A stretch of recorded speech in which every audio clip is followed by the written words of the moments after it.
and they gave $14 billion away to the wealthiest corporations in the last fall economic statement, while families are struggling with the cost of housing and medication. They promised to lower the cost of medications, but instead they caved to pharmaceutical lobbyists, who they met with over 875 times, and rather protect the profits of Big Pharma than lower the costs for families. Again and again, Mr. Trudeau and the Liberals choose to help out the powerful and the wealthy, and it hurts families. So they're going to make some promises again today, but let's look at their track record. Again and again, they choose to hurt families. They took $3 billion away from students who were profited off of. They were in student debt, and their student debt was charged massive interest, but on the other side, they forgave $6 billion in loans to wealthy corporations. That's the contrast. That's what the Liberals do. They talk a lot, say a lot of nice promises, say a lot of pretty words, but in the end, it's empty promises and they hurt people. And that's what I want folks to know today. Donc aujourd'hui, on va voir la plateforme des libéraux, et ce qu'ils font tout le temps, c'est de donner des belles paroles et des promesses vides. Ils ont dit qu'ils vont défendre l'environnement, et ce qu'ils ont fait, ils ont acheté un pipeline. Ils ont parlé d'aider des familles, mais ils ont donné un grand cadeau aux les plus riches, 14 milliards de dollars pour les plus riches multinationales et grandes compagnies, et ils n'ont pas aidé les familles qui ont besoin d'aide pour le logement abordable. Ils ont investi 19% moins que M. Harper pour le logement abordable, mais ils ont dit que c'est une crise de logement. Tout le temps, ce qu'on voit, c'est un gouvernement avec les libéraux qui donne des belles paroles, mais pas des actions concrètes, et on va changer ça. On est différents, on veut faire les choses différemment. So on the Liberals platform, you talked about it. So sources tell CTV that there will be an increase in the student grant from $1,200 to reach $4,200 a year. Extended grace period on payments after graduation from 6 months to 2 years, and students will not have to make payments in their loans until the earning of $35,000 a year after graduation. They will also allow new parents to take an interest-free break from paying off loans until their youngest child turns 5. I'm wondering what you think about some of these and how it compares to your policy, and whether you also feel like they're sort of going after some of the same voter base. They had 4 years. They had 4 years. If they wanted to do any of these things, they were in a majority situation with all the power. They did none of these things. In 4 years, what did they do though? Let's look at their actual actions. What's the concrete evidence we have? In 4 years, they picked the pockets of students who were in student debt. They charged them $3 billion in interest. They profited off of students, $3 billion. But on the contrast, they gave $6 billion away in loans, and in fact, they forgave $6 billion in loans to the wealthiest corporations. That's what they do. So they can say all they want now, what's their track record? Their track record is this. They help out the wealthiest corporations and they hurt students, and they've continued to hurt students. As a follow-up, CTV's also confirmed that if re-elected, the Liberals would ban gay conversion therapy in the criminal code. Would you do the same thing? Obviously we would do the same thing. We've been talking about this for years, but I don't understand how this is a no-cost thing to do. We've been calling for this ban for years. Why could they have done it over the past 4 years when they had a majority? They had a complete majority in the House. They had 4 years. This is something that is so obvious. Why wasn't it done in 4 years? Again, this is Liberals trotting out promises, trotting out empty promises and then pretty words during an election, which they could have done 4 years ago if they really cared. Donc maintenant, ils parlent d'arrêter un processus qui est tellement mauvais, c'est quelque chose qu'on a toujours dit qu'on est contre ça. Et maintenant, il dit, après 4 ans qu'ils ont eu une majorité, tout le pouvoir de le faire, maintenant il dit, oh, on veut abolir cette pratique. Et moi, je la trouve incroyable que pourquoi ils ne peuvent pas le faire pendant le temps qu'ils ont eu une majorité. Earlier in the campaign, you weren't taking aim at Trudeau, and it was very much, I guess, a bit softer. What's changed now that you're kind of taking aim at him day after day right now? I just want to make it really clear that I've always wanted to show the contrast. People have an opportunity to vote in this election, and I want people to know that there's a choice. And they've got Mr. Trudeau who's scaring people into choosing, into voting, into not.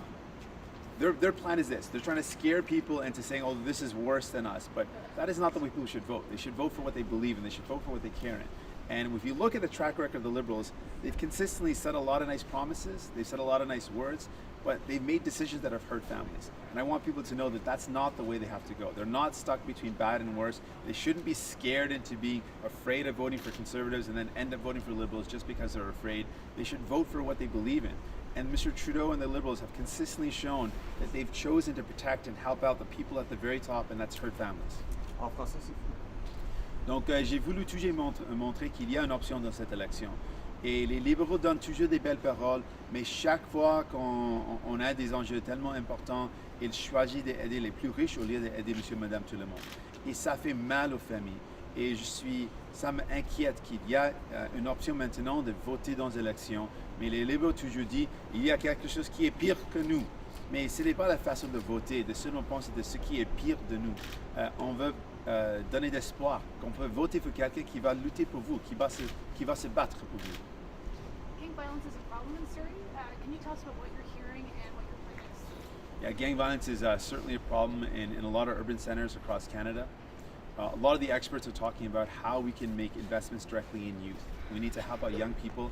That's where all the community organizations that I met with, all the experts that I met with have said we need to invest directly in youth. So we're making a commitment to help out those families that have lost loved ones, those families that are worried about the future. They want to see some change. They want to see young people have a brighter future, and we want to invest directly into youth programs, $100 million to help out with things like after-school programs, with youth drop-in centers, just to help and provide supports for young people so they have a brighter future. En français, s'il vous plaît. Oui. Donc, il y a un grand problème de la violence dans les centres urbains. C'est quelque chose qui est tellement important à Surrey aussi, mais plusieurs endroits. Et ce que tous les experts ont dit, ils ont dit qu'on a besoin de faire des investissements dans la jeunesse, parce que la jeunesse souvent manque d'espoir pour l'avenir. Donc, on veut s'assurer que les familles n'ont pas peur pour l'avenir, n'ont pas peur que peut-être leur enfant va être dans une mauvaise compagnie. Donc, ce qu'on va faire, c'est d'investir directement dans les programmes pour la jeunesse. So a lot of people in Surrey have been calling for more funds for the RCMP, saying they don't have enough officers to combat the problem. They need more funding. Would you consider giving more money to the RCMP to directly help fight gang violence? The first step, what we're proposing today, is to invest directly in young people. That's what a lot of experts are calling for. They need help with young people and youth programs. So that's our first focus. We also know that organized crime is fueling a lot of gang violence, and one of the ways to tackle organized crime directly is money laundering. Money laundering has been cited by a lot of experts as fueling the gang wars and fueling a lot of violence, and so we want to tackle that directly, something that Mr. Trudeau has completely failed to do. Mr. Trudeau doesn't understand the severity of the problem, hasn't responded, has neglected Surrey. Surrey feels like they've been ignored, and they need someone who's on their side. So we've got a plan to tackle money laundering with direct investments in the RCMP for an anti-money laundering department, particularly here in BC. That's something that we're going to invest in. And we also need to make a federal registry to prevent criminals from using anonymous numbered companies to hide their money. These are two steps that would help us. These are two steps that would help us tackle the organized crime that is fueling gang violence. Sorry, but so you wouldn't provide additional funding to help them hire more officers in Surrey?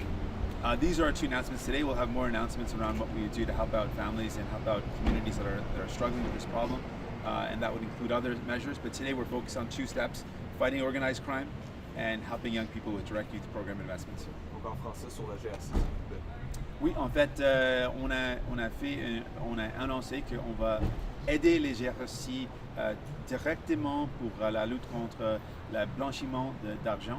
Et pour faire ça, on veut mettre d'argent directement dans un fonds pour financer une partie de la GRC spécifiquement pour régler le problème de le blanchiment d'argent qui va pour financer la crime, pour financer les gangs et les violences.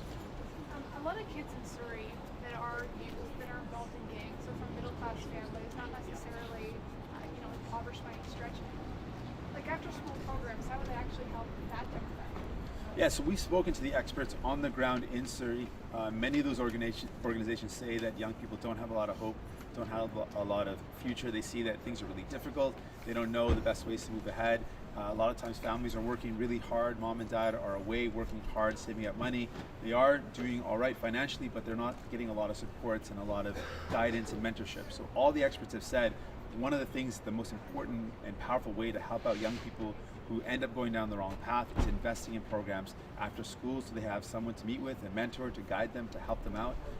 After school and drop-in programs so that people have positive associations and positive directions that they're given advice and mentorship that way. That's what the experts have said, and I want to respond to that. It seems to be a go-to line. Everyone says, okay, we're going to do more of these programs, and you know. It's just not been done though. The reality is that we know it's needed. We know people are desperate for this investment, but no one's really stepped up and done it. Liberals have it. These youth organizations have come to me saying we've got programs, we've got mentorship programs, we've got everything in place, but we don't have the funding, we don't have the core funding, and we need more help. En français, s'il vous plaît. Oui. Donc, on a déjà parlé avec tous les organismes, les organisations qui disent qu'on a les programmes, on peut aider des familles, on peut aider de la jeunesse, mais on n'a pas le financement, on n'a pas les investissements pour continuer de faire ce qu'il faut faire. Donc, on va répondre à ce besoin de maintenant avec un investissement. Elizabeth May is going to be in town today announcing her plan on AI and automation, so I was hoping to get your plan on that. Well, we think it's the way of the future. It's something that we've got to make sure we're ahead of the curve on. So we'll make some announcements about how we'll support technology and innovation. And we've got a climate bank, which is a way to create an opportunity for entrepreneurs in the green sector, in the clean sector, to make investments in their companies and grow them. But right now, I want to make it clear we've got Mr. Trudeau out there telling people they've got to be afraid of where they vote and making people vote out of fear. I want to say to them, Mr. Trudeau has let you down. He has failed people, and I know people have been telling me that he's let them down. And I want folks to know they don't have to choose between bad and worse. There is another option. They can choose someone who's going to fight for them and be in it for them. So there's no plan yet, or no announced plan yet on tackling automation of labor? We'll have more to say on that in the upcoming months or the upcoming weeks. Thanks. Thanks, everybody. Thank you. Merci. How's it going, man? Good. Where are you from? Burnaby now. Oh, cool, yeah. Awesome. You look familiar. I was trying to figure out where. So I've met you in Penticton a couple of times back in old job. yeah. My colleague normally covers. Got you. What was your old job in Penticton? I was at Penticton Western News. Okay. I couldn't place you. That was just throwing me off. I'm like, I don't remember you being in Burnaby. How long was it Burnaby gig? That would have been while you were on the campaign to get into the leadership. Okay. Quite a while ago. Oh, nice. And how long have you been in Burnaby now? 3 months. Oh, 3 months. Okay, cool. Yeah. Welcome. Good to see you. Cheers. Yes. We're on. On the show,